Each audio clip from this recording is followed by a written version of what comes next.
ট্রাম্পের অভিবাসন বিরোধী কঠোর অভিযানের প্রতিবাদে দ্বিতীয় দিনের মতো বিক্ষোভে উত্তাল যুক্তরাষ্ট্র।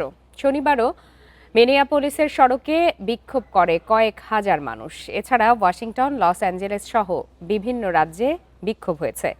মিনিয়াপোলিসে ট্রাম্প প্রশাসনের আইসি এজেন্ট মোতায়েনের ওপর নিষেধাজ্ঞা জারি করতে মিনেসোটা সরকারের অনুরোধ প্রত্যাখ্যান করেছেন ফেডারেল বিচারক।